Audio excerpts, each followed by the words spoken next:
Ang pamagat naman ng aking video ngayon guys, no, the power of mind. Baka meron sa atin no, hindi alam na powerful yung mind natin, no? Kasi kung ano ang nilalaman ng isip natin guys, ay pwede niyang i-shape yung reality natin, no? Pwedeng yun ang magiging katotohanan sa buhay natin, di ba? Kaya napakahalaga guys na ang mind natin ay punuin natin ng mga positive thoughts yan para yun ang magiging tayo, no?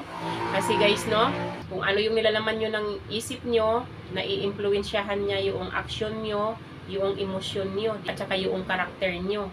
Halimbawa na lang yan, kung kayo, ang laman ng isip ninyo ay, halimbawa, gusto nyong kumain, ganun din ang magiging action ninyo, di ba? Kakain kayo.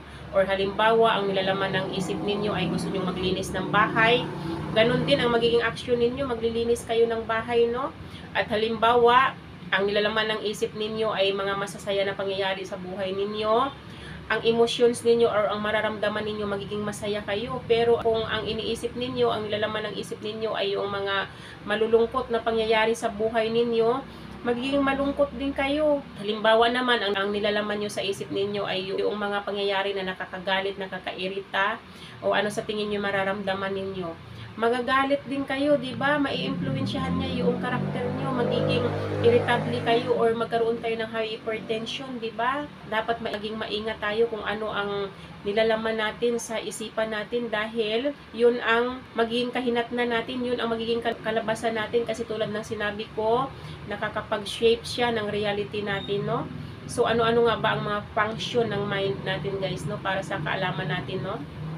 Ang mind natin ay siya ang pinanggalingan na ang learning at saka memory.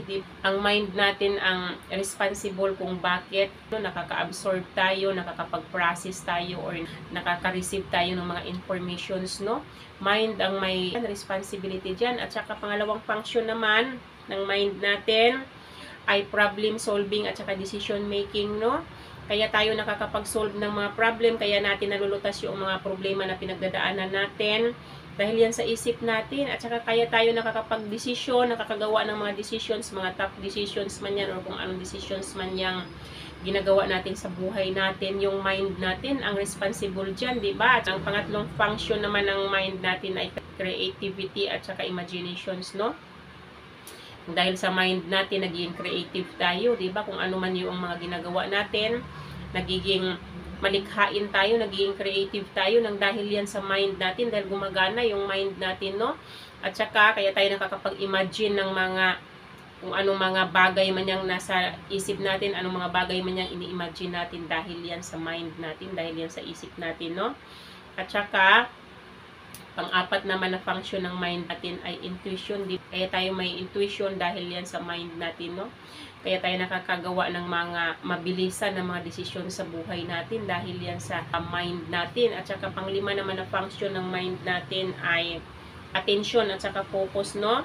Kasi sa pamamagitan ng mind ay pwede niyang i-direct yung awareness natin or yung concentration natin sa kung ano man yung task na ginagawa natin, kung ano man yung mga information na nagagather natin dahil yan sa sa mind natin, no? Dahil nga yan sa attention at saka sa focus na meron yung mind natin, siya ang responsible dyan, no? At saka para naman sa atin na mga God believers, mga true follower of Jesus Christ, no? Kung napapansin nyo, ang mind talaga natin ang pinupunteriya ng mga kaaway natin, no? Kasi ang mind natin yan yung battleground. Yan yung space kung saan nagaganap ang labanan between good at saka evil, no? Kung napapansin nyo, inaatake talaga yung mga mind natin. Kasi ako, sariling experience ko, araw-araw talaga yung sumasakit yung ulo ko, no? Nararamdaman ko talaga yung spiritual warfare sa mind ko kasi kapag sumakit yung ulo ko, minsan na-influensyahan yung ugali ko, nagbabago yung ugali ko, nagbabago yung emotions ko. Alam ko talaga na spiritual warfare.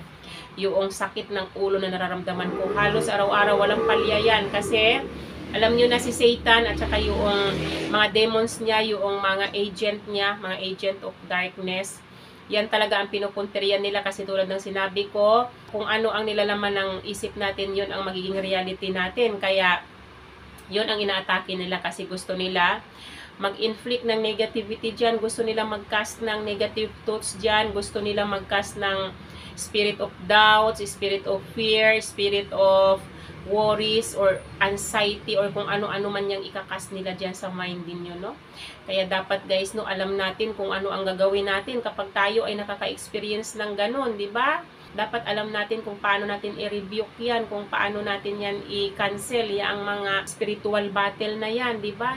Yan nga talaga ang pinupunteriya ng kalaban kasi gusto nila baguhin natin yung perspective natin sa buhay natin kasi gusto nila i-disalign tayo sa will ni God sa atin. Gusto nila hindi natin matupad kung ano man yung ordained path ni God sa atin, kung ano man yung purpose natin sa mundong ito. Kaya talagang double time talaga yan sila sa pag-i-inflict ng ang negativity sa isip natin. Ako talaga mamaya-maya yan, mararamdaman ko talaga sumasakit yung ulo ko, no?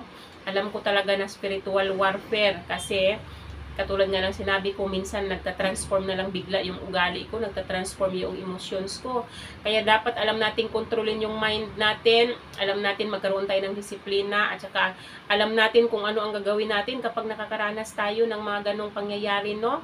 At saka, yung mind natin, reflection yan sa heart natin. Kaya dapat maging maingat tayo kung ano ang nilalaman natin dyan. Kasi tulad ng sinabi ko, kung ano ang laman ng isip natin, yun din ang emosyon natin. Diba? Reflection yan sa puso, diba?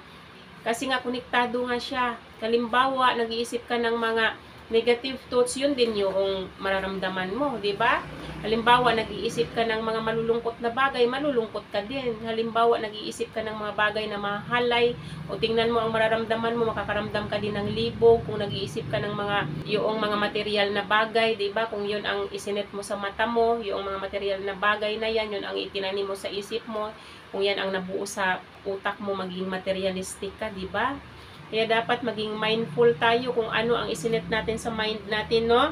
Nakalagay yan dito sa Romans chapter 8 verse 7. For the mind that is set on the flesh is hostile to God, for it does not submit to God's law, indeed it cannot. Ang nakasaad dito, ang mind daw na nakaset sa flesh, ang mind daw na, halimbawa, ang mind mo ang nakaset sa pagpapasaya sa sarili mo, pagpapasaya sa katawan mo, di ba? Ayan daw ay labag sa kautusan ni God, no? Hindi yan naka-align sa commandments ni God sa atin. Kaya huwag nating ugaliin yan na yung mind natin ay isinet natin sa flesh or sa mga gawain sa mundong ito, no? Dapat ay i-align natin yung mind natin sa will ni God sa atin, kung ano ang kalooban ni God sa atin. Sa halip na iset natin yung mind natin sa flesh, anong sabi sa atin dito sa Romans chapter 12 verse 2? Do not be conformed to this world, but be transformed by the renewal of your mind, that by testing you may discern what is the will of God, what is good and acceptable and perfect. Huwag daw tayong umayon sa mundong ito. Ibig sabihin, huwag tayong sumunod sa kung ano man yung trend sa mundong ito. Kung hindi, magkaroon daw tayo ng pagbabago ng isipan natin. Kumbaga, i-align natin yung isip natin sa will ni God sa buhay natin, 'di ba? Para maunawaan daw natin kung ano daw yung tama, kung ano yung mabuti nating gawin na acceptable kay God, acceptable sa paningin ni God, 'di ba? Yan ang dapat nating gawin, no? Magkaroon tayo ng pagbabagong isip natin. Huwag tayong mag-fit in sa mga gawain sa mundong ito. Huwag tayong umayon sa kung ano man yung trend sa mundong ito, no? Mag-iba tayo ng isip. Ibahin natin yung pag-iisip natin. Dapat ay i-align natin yung isip natin sa paggawain ng mga pang-Diyos, di ba? Yun ang dapat nating isipin para maging kalugod-lugod tayo sa paningin ng Diyos, no? Maging kaaya-aya tayo sa paningin ng Diyos, di ba? Para hindi natin malabag kung ano yung kautusan ni God sa atin, no? Kasaad dito sa Philippians chapter 4 verse 6 to 7. Do not be anxious about anything, but in everything by prayer and supplication with thanksgiving let your request be made known to God, and the peace of God which surpasses all understanding will guard your hearts and your minds in Christ Jesus. Ang sabi sa atin dito, huwag nating hayaan na maging balisa tayo. Huwag nating hayaan yung isip natin na mag-worry, di ba? Kung hindi, ang nakalagay dito, dapat daw nating gawin ay mag-pray tayo. Ilahad natin kung ano yung mga request, kung ano yung wino-worry natin kay God, di ba?